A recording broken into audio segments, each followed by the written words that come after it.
네, 쉴만한 물가 매주 월요일 이 시간은 기독교 교육 전문가 이승현 목사님 모시고 재밌고 은혜로운 교회학교 교육 이야기 나눠보는 시간입니다.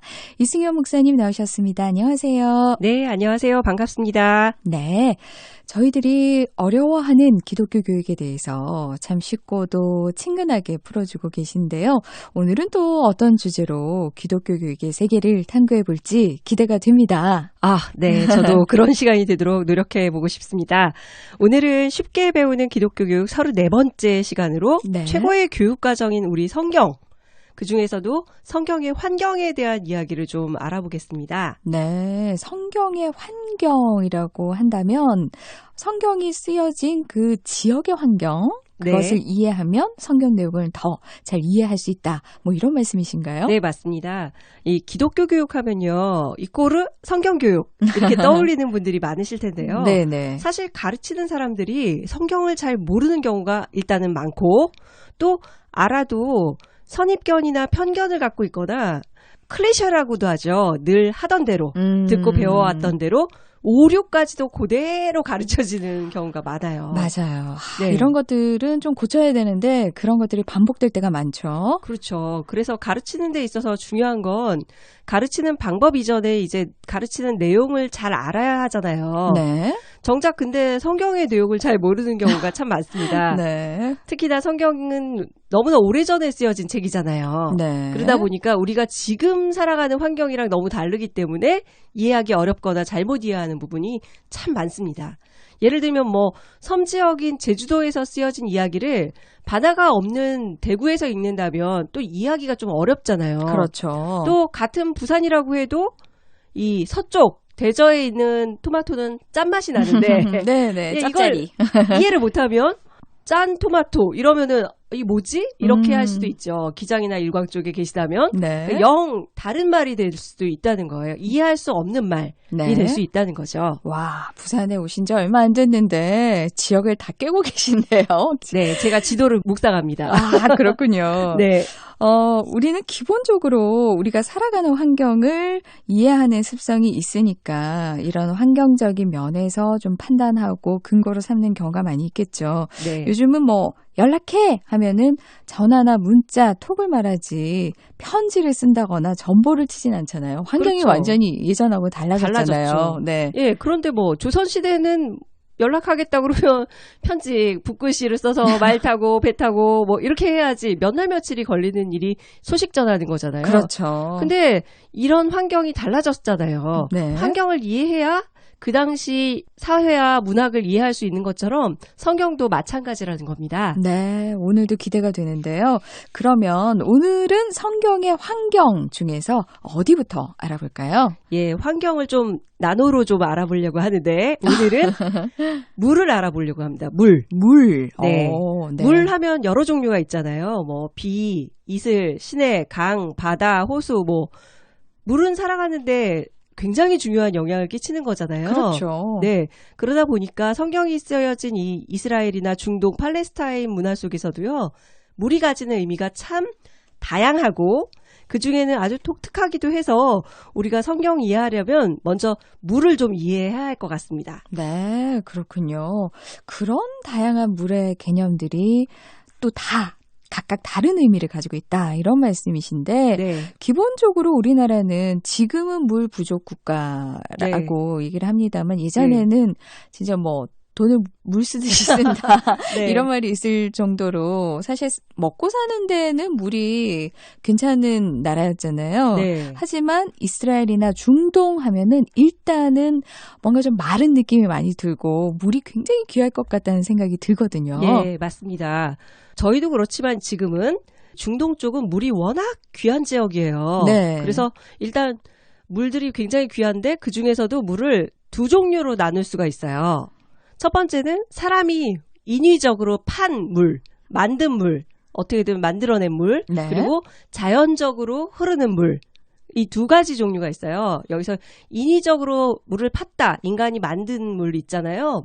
우물, 뭐 웅덩이 이런 게 나오면 이제 그 부분은 성경에서 인생의 고난, 고생, 네. 이런 것들을 상징한다고 보시면 돼요. 아, 그 환경을 통해서 우리가 또 인생의 고생과 고난을 또 느낄 수가 있네요. 그렇죠. 중동하면은 일단 뭐 광야나 사막 지역이다 보니까 거기서 사람이 파서 물을 얻는다는 거, 그만큼 힘들다는 의미가 담겨 있는 거군요. 그렇죠. 그래서 이삭이 우물 파는데 뭐 근처 블레셋 목자들이 자꾸 뺏어가잖아요. 네, 예. 너무 안타까웠죠. 예, 2번이나 내주고 그 다음에 3번째 판 거를 이제 소유로 하고 나서야 이제 번성하겠구나 하거든요.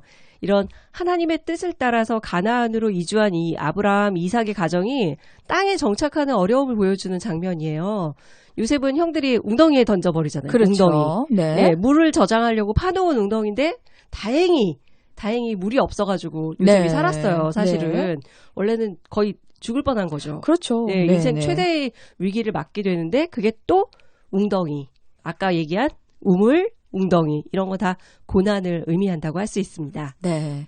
우물 얘기를 하시니까 저는 예수님이 만나주신 사마리아 여인, 그 네. 수가성 여인, 그렇죠. 그 여인이 예수님을 만난 곳이 우물가였잖아요. 그렇죠. 그 생각이 나는데 그러면 그 본문도 이 여인의 고생과 수고를 드러내기 위해서 우물이 등장한 건가요? 그렇죠. 완전히 퍼펙트 하십니다. 다행입니다. 예, 네네. 하나를 말씀드리면 10가지를 깨달으시는. 네네. 예. 네. 이 요한복음 4장에 나오는 유명한 얘기잖아요. 그렇죠. 예수님이 만나주신 여인, 남편이 5이나 있었지만 지금도 아니고 뭐 이런 불행한 여인이에요. 그래서 사실은 이 우물이 상징하는 게 고난과 고생인데 이 우물에도 오는 시간이 있는데 원래 사람들이 아침이나 밤에 오겠죠. 더운데. 그렇죠. 한낮에 왔단 말이죠. 그 우물에 물 들어온 여인이. 그 여인에게 예수님이 말씀하시잖아요. 이 물을 마시는 자마다 다시 목마르리려니와 내가 주는 물을 마시면 영원히 목마르지 아니한다. 내가 주는 물은 그 속에서 영생하도록 솟아나는 샘물이 됐다. 네. 예, 우물물은 한계가 있다 이거죠. 그렇죠. 예, 인생의 고난과 수고 그런 것들을 상징하는 우물은 한계가 있고 샘물, 흐르는 샘물은 하나님의 주시는 거기 때문에 의미가 다릅니다. 네. 사람이 노력해서 얻는 거는 한계가 있잖아요. 네. 근데 예수님은 인생의 한계를 뛰어넘어서 오시는 메시아. 그래서 우리에게 영생하도록 넘치는 생수를 주신다는 거죠. 네. 그래서 그 본문에서 우물이 등장했던 거군요. 네. 일반적으로 우리나라 문학에서는 우물가가 나오면 보통 여인네들이 모여서 교제하고 수다 떨고 일도 하고 네. 뭐 남편 흉도 보고 그렇죠. 뭐 그려지는 장소로 떠오르는 경우가 많잖아요. 네. 그런데 중동에서는 우물을 파느라 얼마나 고생했을까. 우물이 굉장히 깊거든요. 파도 나오지 않는 이 물. 그러니까요. 네. 그런 생각을 먼저 하시는 게 그 정서를 이해하는데 첫걸음입니다. 네. 그리고 예수님이 말씀하신 생수, 샘물 이런 게 바로 자연적으로 흐르는 물이거든요. 사람 손이 닿지 않고 흐르는 이 물이 바로 뭐 시냇물, 강물 이런 거거든요. 네. 이런 물들은 하나님의 전적인 은혜 이것을 상징합니다. 하나님이 우리에게 은혜로 주신 것. 네. 예, 그래 허락해 주신 거를 말합니다. 그러네요. 차이가 있네요. 네. 그래서 세례를 받을 때 요단강에서 받은 거군요. 은혜를 상징하는 강. 네, 그렇죠. 강은 하나님이 주시는 거니까요. 네, 그렇죠. 예, 세례 요한이 요단강에서 세례 베풀 때 당시 세례가요. 우리처럼 이렇게 물 이렇게 똑똑 하는 게 아니라 담그는 거예요. 그렇죠. 온몸이 다 젖게 네. 되는. 네. 담그는 거예요. 푹 그냥 사람을 완전히 물속에 잠기도록 집어넣었다가 밖으로 꺼내는 형식인데요. 이 자체가 의미하는 게 우리 나는 죽고 다시 산다 이 의미도 있지만 또 이 강이라는 의미가 하나님의 은혜잖아요. 네. 은혜에 잠겨서 그 은혜에 충분히 잠겨서 다시 태어난다. 이런 의미도 있죠. 그래서 구약에 나오는 이 나아만 장군 같은 경우도요. 나병이 걸려서 엘리사 찾아왔을 때 요단강 가서 7번 씻으라고 하잖아요. 그렇죠. 씻는 게 이게 거의 잠기다시피 하는 거거든요. 우리 생각 같으면 강물이 그렇게 깨끗하지 않을 텐데 오염돼 네. 있을 것 같고 뭐 그래서 나아만 장군도 맨 처음에는 좀 주저주저 했었잖아요. 우리 고향에도 깨끗한 데 많은데 여기서 막 이러면서 싫어하잖아요. 왜 씻으라고 했을까 생각해 보면 이게 바로 하나님의 은혜에 잠겨서 그 은혜로 씻김을 받으라 이런 의미가 있었던 거죠. 네, 하나님의 은혜를 상징하는 강. 정말 그렇게 분명한 뜻이 있었네요. 말씀을 듣다 보니까 사람이 만든 웅덩이나 우물은 마치 사람이 자기를 드러내려고 지키는 율법주의의 한계를 보는 것 같고요. 하나님이 주신 시내와 강은 하나님이 거저 주시는 선물인 은혜와도 같은 그런 차이가 드러나고 대비가 되네요. 네, 그렇습니다. 그래서 그게 보이면 이제 또 성경의 다른 메시지가 훨씬 선명하게 다가오는 거죠. 네. 물이 많이 나오는데요. 이상한 본문도 있어요. 이해가 안 되는 본문. 예를 들면 예수님께서 마태복음 12장에서 하신 말씀 중에서요. 더러운 귀신이 사람에게 나갔다가 물 없는 곳을 다니며 쉬기를 구하다가 찾지 못하니까 다시 그 사람에게 들어갔다는 말씀이 있잖아요. 네네. 근데 왜 하필이면 물 없는 곳으로 다녔을까 하는 말이 나와요. 네. 물 없는 곳, 물 있으면 좋지 않나? 이러는데 생각했던 적이 있었거든요. 여기서 귀신은 물을 무서워하나? 엉뚱한 생각이죠. 물을 무서워하나? 그게 아니라 여기서 말하는 물이 바로 하나님의 은혜를 상징하는 거였어요. 네. 귀신은 하나님도 무서워하지만 하나님의 은혜를 두려워하기 때문에 물 없는 곳을 두루 찾아다닌 거죠. 그게 하나의 상징적인 말이라는 거예요. 네. 이처럼 은혜가 이렇게 소중한 겁니다. 그렇죠. 그러니까 알면 알수록 성경이 참 놀랍고 더 알고 싶어지는데요. 아, 물에 대한 내용이 이렇게 많았다고 하니까 물에 대한 이야기 좀 더 듣고 싶은데 더 있을까요? 얼마든지 있습니다. 아, 그래요? 이 지역이 물이 굉장히 중요하기 때문에 성경에 되게 많이 나옵니다. 네. 여러분도 다 아실 만한 유명한 얘기로는 또 에스겔 47장에 나오는 성전의 환상 이야기에 보면 물이 또 나오는데요.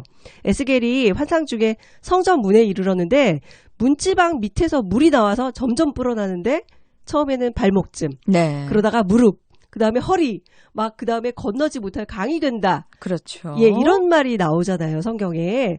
원래 성전을 지었는데 물이 나오면 우리는 안 되죠. 잘못 지은 거. 부실공사죠. 네네네. 그런데 여기서 나오는 이 물은 그게 아니라 은혜를 보여주는 환상인 거죠. 네. 그래서 이 은혜가 점점 더 불어나다가 이 은혜에 완전히 잠기게 되는 그런 것을 상징적으로 보여주는 거죠. 아, 그렇게 생각하면은 에스겔이 본 환상이 정말 은혜 그 자체였네요. 그렇게 그렇죠. 큰 은혜를 담고 있었군요. 네, 그렇죠. 그리고 또 뭐 이제 신약 같은 경우 보면 사도 바울이 빌립보 갔을 때 거기에는 아직 유대인들이 정착하기 전이라 회당이 없었어요. 네. 유대인들은 어딜 가나 이 외부에 가면 회당을 짓거든요. 근데 그렇죠. 거기는 없었어요. 그래서 바울이 이제 기도하러 간 곳이 회당 대신에 없으니까 강가로 가요. 아, 네. 네. 어떤 분들은 강가가 잔잔하고 묵상하기 좋고 경치가 좋아서 간다. 조용하고. 뭐 그게 아니고요. 실제로는 이 유대인들도 회당이 없을 경우에는 강가로 간다고 그래요. 아, 네. 예, 그리고 바울도 하나님의 은혜를 구하면서 그 은혜를 상징하는 장소인 강으로 갔다는 거죠. 이렇게 알고 보면 성경의 이야기들이 좀 물에 관해서는 이제 좀 잘 보이시고 이해하기도 쉬울 것 같습니다. 네. 네, 내게 강 같은 평화 이렇게 할 때는 아, 왜 강 같으니까. 그래요. 저도 네. 그 생각한 적이 있거든요. 네. 그냥 뭐 무작정 많이 부르니까 내게 강 같은 평화. 그죠? 예, 그렇게 불렀었는데 왜 강이 나오는지, 강이 정말 하나님의 은혜가 임하는 곳이고 하나님의 은혜를 상징한다라고 한다면 이 찬양이 진짜 소중한 네. 찬양이고 다른 게 들리겠죠. 사모하는 찬양이 될 수가 있겠네요. 네. 아, 물에 대해서 우리가 성경을 읽을 때 또 교육할 때 우리 아이들에게 약간 좀 입체적으로 설명할 수가 있을 것 같아요. 선명하게. 네. 아, 계속 듣고 싶은데 시간이 다 됐네요. 다음 시간에도 계속해서 성경 속에 나오는 환경에 대해서 이야기를 좀 나누면 좋겠습니다. 물에 대한 이야기가 뭐 많다고 하시니까. 좀 더 있습니다. 예, 물에 대한 이야기를 또 한번 기대해 보면서 기다려 보겠습니다. 지금까지 기독교 교육 전문가 이승현 목사님과 함께 했습니다. 고맙습니다.